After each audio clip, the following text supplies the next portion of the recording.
College of nursing Khairpur J nurses पारां hostel खां बेदख़ल करण ऐं ॿियूं जेके आहिनि परेशानियूं पैदा करण ख़िलाफ़ एहतिजाज कयो आहे। रैली कढी वई आहे। MS खैरपुर ऑफिस ॾाढो धरणो हई वियो आहे। छो त उन्हनि सां ॻाल्हि ॿोल कयूं त छा पिया ॿुधाइनि? तालबो हुयो त असांखां जेके XMS असांखे अकोमोडेशन ॾिनी हुई उहा असांखां न खसी वञी ऐं प्लस में इहो बि हुयो त मतिलबु लोअर स्टाफ जेको असांखां खसियो वियो आहे। लोअर स्टाफ अगरि हिकिड़ो कुक, हिकिड़ो माली, हिकिड़ो स्वीपर ऐं हिकिड़ी आया जेका मासी हूंदी आहे उहा अगरि हिकिड़े मतिलबु बेसिक नीड हूंदी आहे हर हिकु हॉस्टल जी, हिकु इदारे जी, ऐं असीं स्टूडेंट्स आहियूं, असां पढ़ूं या असां पंहिंजा इहे डोमेस्टिक प्रॉब्लम्स इन्हनि इशूज़ खे ॾिसूं। असां हिते निकिता आहियूं पंहिंजी स्टडी जे लाइ, पंहिंजे मुस्तक़बिल जे लाइ।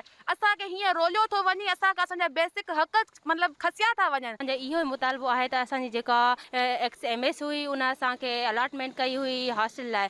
जीअं त उहा XMS हिन महिल ट्रांसफर थी चुकी आहे ऐं हिकु नओं MS आयो आहे जेको असांखे हॉस्टल ख़ाली करण लाइ चए थो। जेकॾहिं असां पंहिंजी पुराणी हॉस्टल में ईंदासीं त उहा काफ़ी ज़बून थी चुकी आहे। उन में रिहाइश लाइ कोई बि सहूलियत मुहैया न आहे।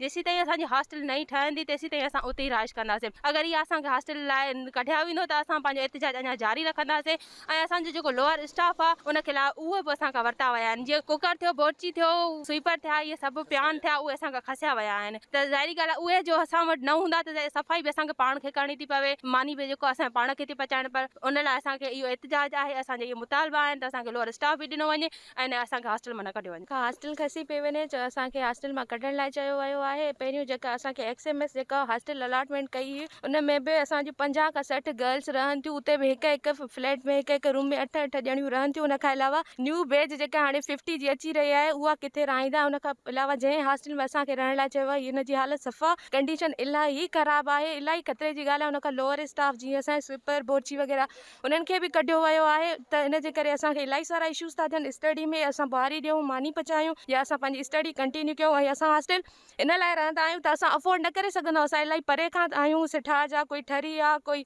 गंबट आहे, कोई पका चांग आहे। इन जे लाइ हॉस्टल असां अफोर्ड करे सघंदा आहियूं, रहंदा आहियूं। मिट माइट छॾे करे स्टडी जे लाइ असां हिते ईंदा आहियूं। असांखे बेसिक राइट्स इहे असांखां खसिया विया आहिनि त असां पंहिंजी स्टडी कंटिन्यू कीअं कंदा। इन लाइ गवर्नमेंट खे इहा ई अपील आहे त असांखे हॉस्टल ॾिनी वञे ताकी असां पंहिंजी स्टडी कंटिन्यू करे सघूं। कैमरामैन आफ्ताब सां गॾु ख़ादिम जुड़ियो, KTN न्यूज़ खैरपुर मीरस।